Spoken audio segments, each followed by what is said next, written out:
Imaginează-ți un imperiu în care războinicii sunt disprețuiți, în care parfumul pe care îl porți spune mai multe despre tine decât sabia de la brâu, în care cea mai puternică armă nu este oțelul, ci un poem scris pe hârtie de mătase la lumina lumânării. Aceasta nu este o fantezie. Aceasta a fost Japonia acum 1000 de ani.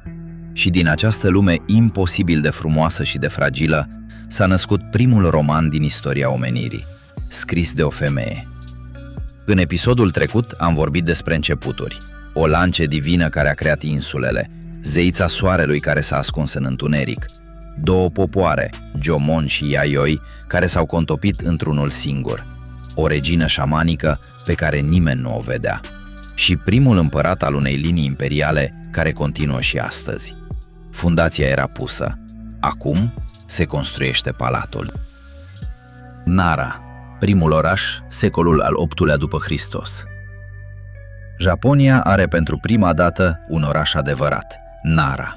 Construit după modelul capitalei imperiale chineze Chang'an, Nara este o declarație de intenție. Japonia nu mai este o colecție de triburi și clanuri, este un stat, un imperiu, o civilizație. Străzile sunt drepte, trasate cu rigla. Palatele sunt simetrice, monumentale. Templele budiste, pentru că budismul tocmai sosise din China și cucerise elita japoneză, se înalță impunătoare pe un cer albastru de toamnă.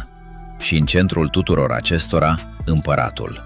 Dar atenție, împăratul Japoniei în această perioadă nu este ceea ce ne imaginăm când spunem conducător. Nu e un general, nu e un strateg, nu participă la bătălii. Împăratul este sacru, divin, inaccesibil.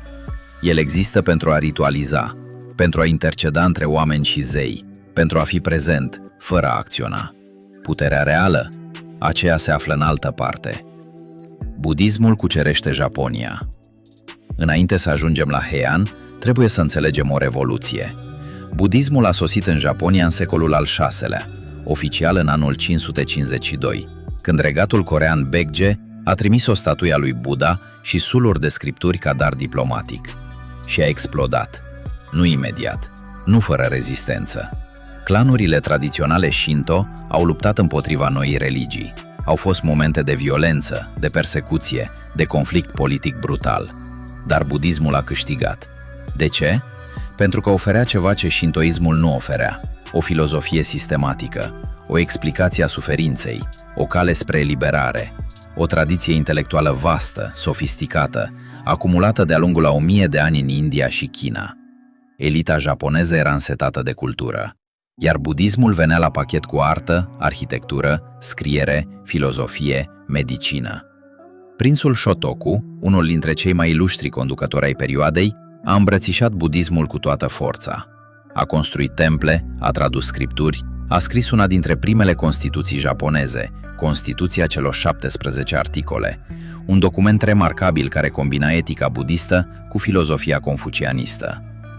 Japonia nu a înlocuit shintoismul cu budismul. A făcut ceva tipic japonez, le-a combinat, le-a stratificat unul peste altul, le-a făcut să coexiste, să se completeze, să se îmbogățească reciproc. Această capacitate de a absorbi fără a se pierde pe sine o vei vedea iar și iar în istoria Japoniei. Mutarea capitalei, nașterea Heian. Anul 794 după Hristos, împăratul Kamu ia o decizie care va schimba Japonia pentru 400 de ani. Mută capitala, de la Nara la un nou oraș, construit de la zero într-o vale înconjurată de munți la nord, est și vest, deschisă doar spre sud, conform principiilor geomantice chineze. Noul oraș se numește Heian-kyo, capitala păcii și liniștii. Astăzi o cunoaștem sub un alt nume, Kyoto. De ce s-a mutat capitala? Motivele sunt multiple și fascinante. Preoții budiști din Nara deveniseră prea puternici, prea implicați politic, prea amenințători pentru autoritatea imperială. Un nou oraș însemna un nou început, fără preoți intriganți, fără temple care să umbrească palatul imperial. Dar Heian-kyo a devenit mai mult decât o capitală nouă. A devenit un univers în sine. Lumea din spatele zidurilor Heian-kyo, în apogeul său, secolele 9 până la 11, este unul dintre cele mai fascinante locuri din istoria umană. Nu pentru dimensiunile lui, nu pentru puterea militară, ci pentru cultura lui. Curtea imperială heiană este o lume închisă, artificială, obsedată de frumusețe până la punctul în care frumusețea devine singura realitate. Nobilii, cuge, trăiesc în palate de lemn elegant sculptate, înconjurate de grădini perfecte, în care fiecare piatră, fiecare copac, fiecare lac artificial este plasat cu o precizie aproape dureroasă. Ei nu muncesc, nu luptă, nu administrează în sens modern. Ei rafinează. Rafinează poezia, rafinează muzica, rafinează ceremonia, rafinează îmbrăcămintea. O doamnă de curte heianică purta până la 12 straturi de kimono suprapuse, fiecare în culori atent alese pentru a crea gradienți de culoare vizibil la mâneci și guler. Alegerea combinației de culori era o formă de artă în sine. Rafinează parfumul. Nobilii heianici amestecau propriile parfumuri unice ca o semnătură olfactivă. A recunoaște parfumul cuiva era un gest de intimitate. Rafinează chiar și scrisul de mână. Caligrafia era considerată o oglindă directă a sufletului. Un om cu scris urât era un om cu suflet urât. Simplu. Clanul Fujiwara, puterea din umbră. Dar cine conducea cu adevărat această lume de basm? Nu împăratul, clanul Fujiwara. Strategia lor era elegantă în simplitatea ei brutală, căsătorie. Generație după generație, Fujiwara și-au căsătorit fiicele cu împărații. Și când împăratul era minor, cum se întâmpla frecvent pentru că Fujiwara se asigurau că împărații abdică de vreme, un regent Fujiwara conducea în locul lui.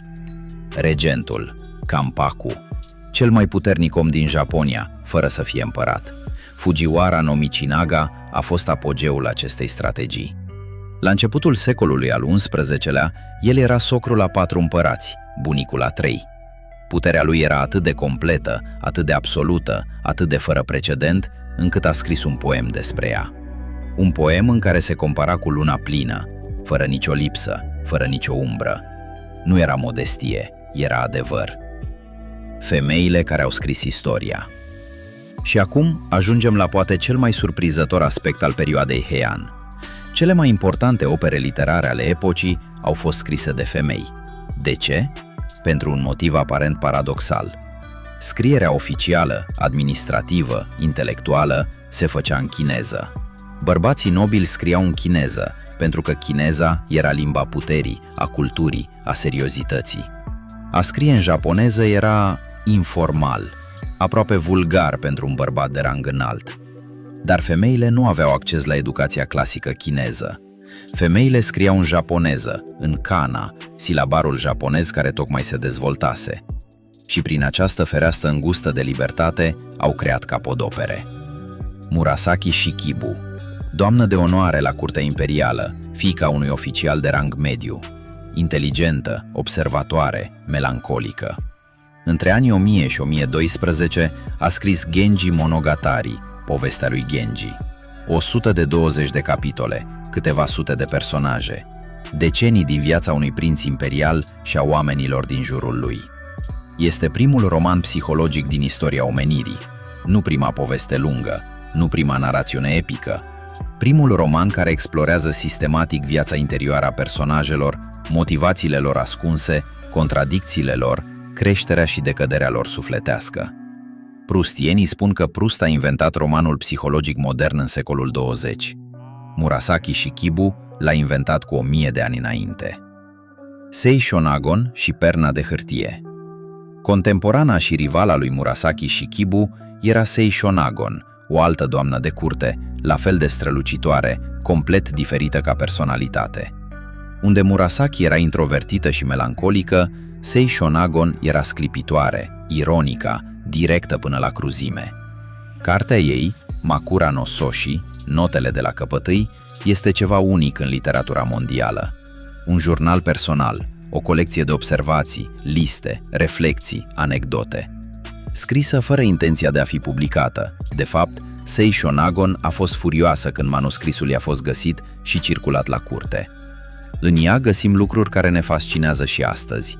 Liste cu lucruri care fac inima să sară de bucurie, lucruri dezgustătoare, lucruri care par diferite de cum sunt. O privire directă, nefiltrată, în mintea unei femei inteligente, trăind acum 1000 de ani.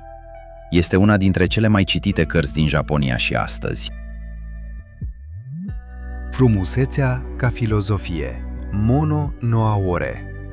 Perioada Heian nu a dat lumii doar literatură, a dat o filozofie. Mono no Aore.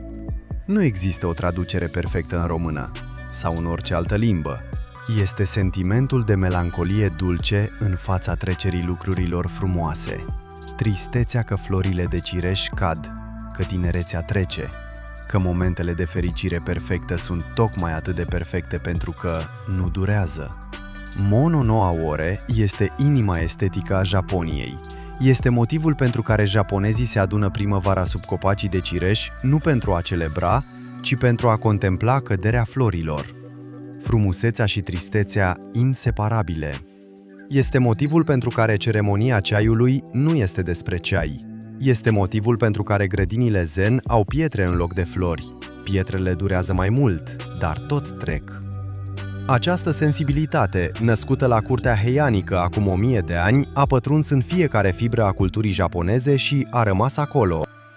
Dar nicio lume construită exclusiv pe frumusețe nu poate dura. Curtea heianică era orbită de propria splendoare. Nobilii scriau poeme în timp ce țăranii mureau de foame. Administrația imperială se deteriora. Provinciile îndepărtate erau abandonate în mâinile unor administratori locali corupți și în aceste provincii abandonate, uitați de curtea elegantă din Heiankyo, creștea o nouă forță. Războinicii. Samurai. Oameni care nu scriau poeme despre lună, oameni care nu se preocupau de gradienții de culoare ai kimonoului, oameni care se antrenau zi și noapte cu sabia, cu arcul, cu calul, oameni care urmau să schimbe Japonia pentru totdeauna. La mijlocul secolului al XII-lea, două clanuri de războinici, Taira și Minamoto, au intrat în conflict direct. Războiul Genpei. 5 ani de luptă sângeroasă care a culminat cu bătălia navală de la Dan-no-ura în 1185. Minamoto a câștigat și odată cu victoria lor, lumea elegantă a Heianului s-a terminat. Poetul a cedat locul soldatului.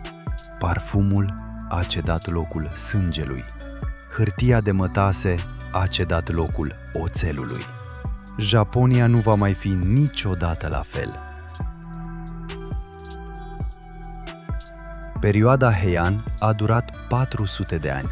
400 de ani în care Japonia a creat unele dintre cele mai rafinate opere de artă și literatură pe care le-a văzut vreodată omenirea. 400 de ani în care frumusețea a fost ridicată la rang de religie. 400 de ani în care femeile, paradoxal tocmai pentru că erau excluse din sistemul oficial, au schimbat cursul literaturii mondiale. Și apoi s-a terminat. Nu cu un suspin, nu cu un poem de rămas bun, cu sabia. Episodul următor, nașterea samuraiului. Cine erau cu adevărat acești războinici? De unde au venit? Ce credeau? Și de ce codul lor de onoare, Bushido, fascinează lumea și astăzi? Răspunsul e mai complicat și mai sumbru decât îți imaginezi.